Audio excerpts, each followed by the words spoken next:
All right, welcome. We got a trade to talk about. Again, sorry I'm a little late to the game. I'm still getting over the COVID.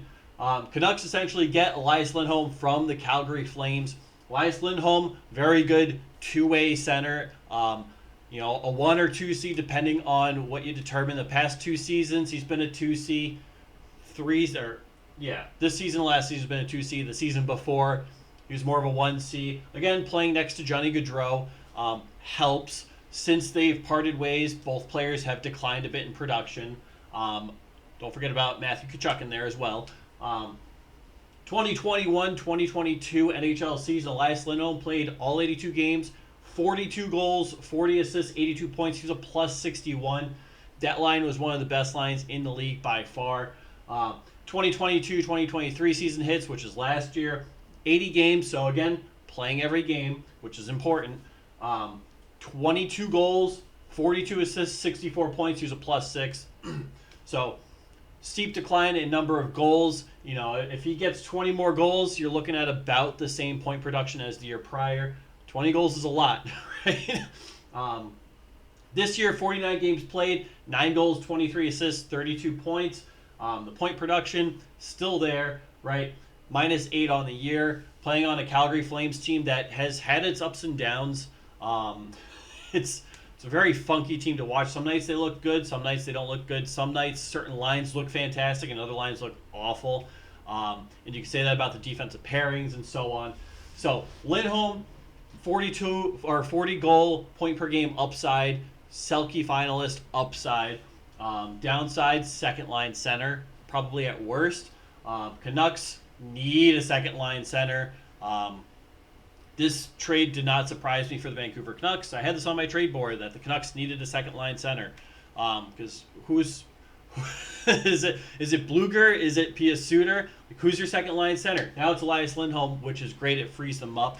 And it's good to have depth down the middle. It's good to have maybe Pius Suter move onto the wing or slot down as your third line center. Maybe you have Teddy Bluger on your wing. Having two centermen on a line isn't a bad thing. It always helps improve your face-off percentages. If your center gets kicked off the face-off, it's good to have another center come in and take it than a winger. So I really do like this trade in terms of what Vancouver gets. I think this is a piece they really need to kind of help push them over the edge, not just make a run in the playoffs, but make a run for that Stanley Cup. I think this makes their team that much better. Again, the depth on that team, the bottom six forwards, extremely high in terms of offensive production. That top line is just elite. That second line just needed a little bit of work, and I think Elias Lindholm helps make it work. I think you can still add a little bit to that top line, but I think honestly they'll be looking to kind of shore up their defense a little more. I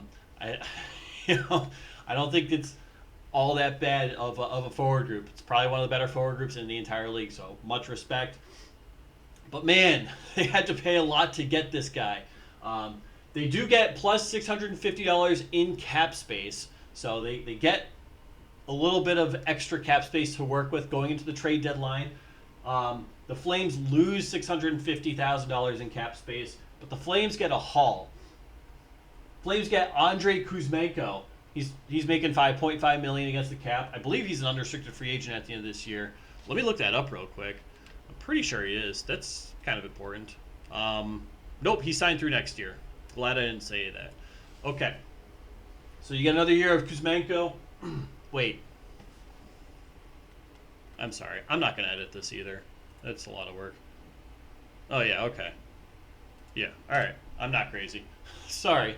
Last year, Kuzmenko played 81 games. Again, another guy who's remains healthy for the most part.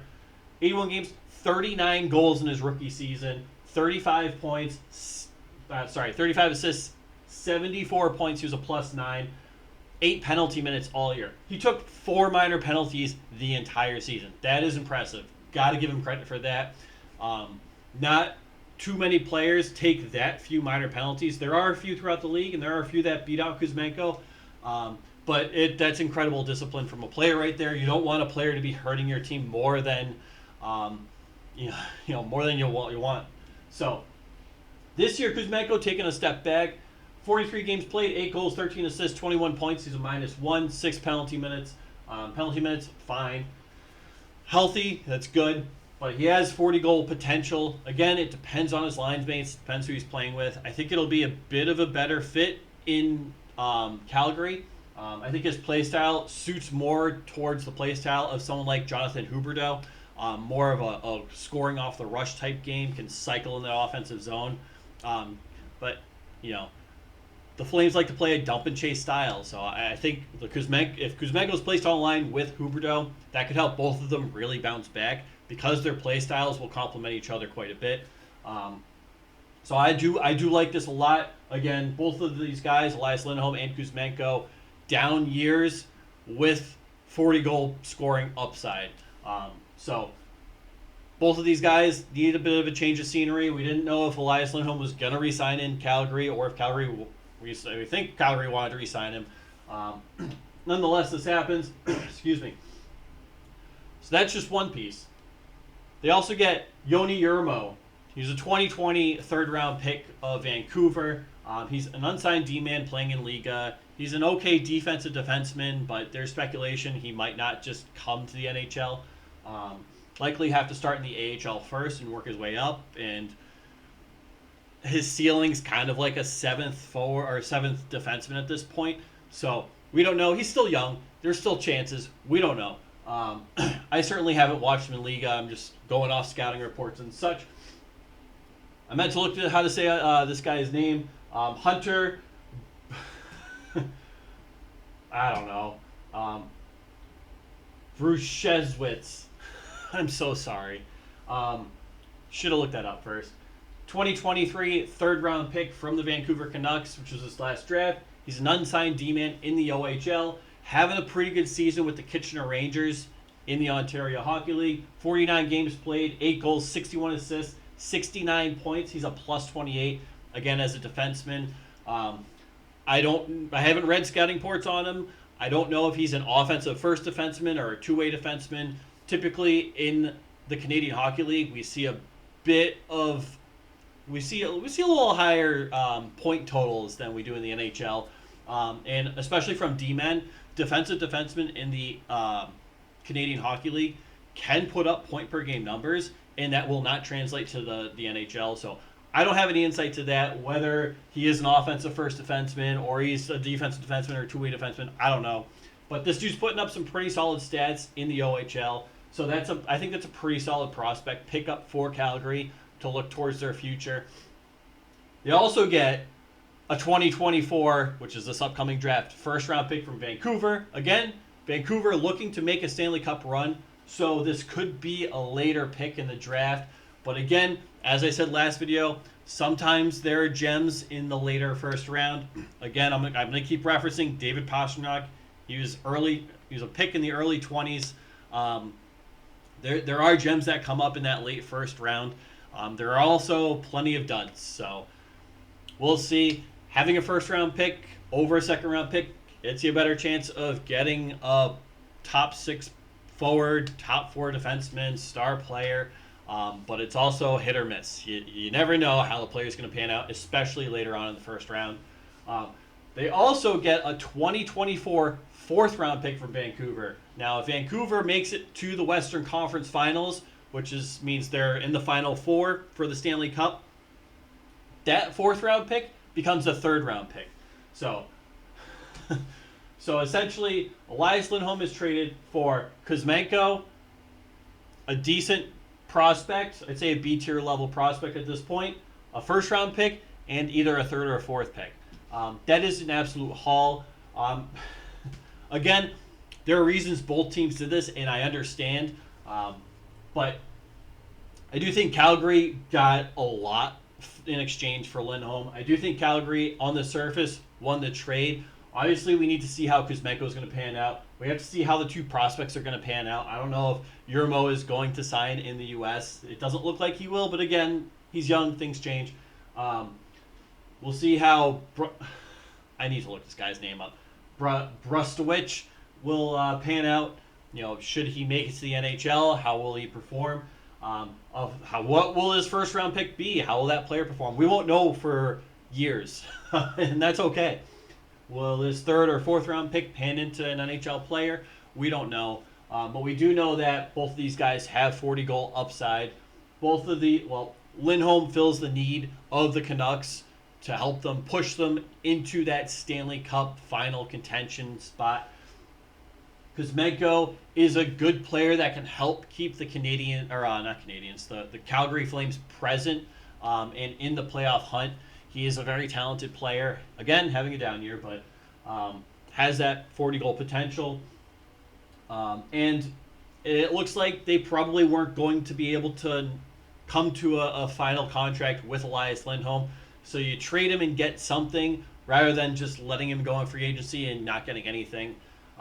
And for a player that was potentially going to walk at the end of the season, they get a whole lot in return.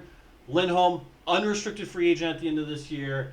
I believe Vancouver is talking extension with Lindholm. Don't know what those look like. Personally, I'd probably have him somewhere around that $7.5 million, based on the last 2 seasons and that 40-goal Selke upside that he hasn't shown the last 2 years. That's my personal analysis. On the free agent market, he might get $8 to $8.5 million. We'll see. I think it'd be smart for Vancouver to see how he plays the first few games and kind of how quickly he gets acclimated to Vancouver and his line mates, and how that line goes or progresses moving forward prior to re-signing him. That would be my personal opinion, but we don't see that much in the NHL. So we'll see how this pans out. If Lindholm walks from Vancouver at the end of the year, Vancouver gave a whole lot up to really push towards the playoffs this year. And if they're out in the first round, you lost a lot for nothing. So we'll see how this pans out. It's way too early to tell who won this trade, but on the surface, because I like to do it, I got Calgary as the winner, but I got Vancouver getting that much better, that much stronger. That was my big question with Vancouver. It wasn't necessarily the defense like a lot of Vancouver fans have. I think their defense is okay. I think their forwards played defense first. It was their second line, and especially their second line center. I didn't think they had bad. I didn't think Bluger or Pius Suter.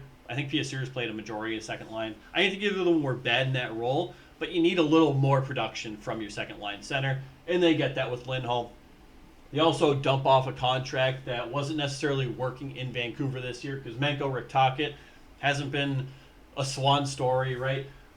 So it might give somebody else an opportunity on that wing to really hop up in that offense and provide a little more production than Kuzmenko has provided this year. So I like this move for both teams.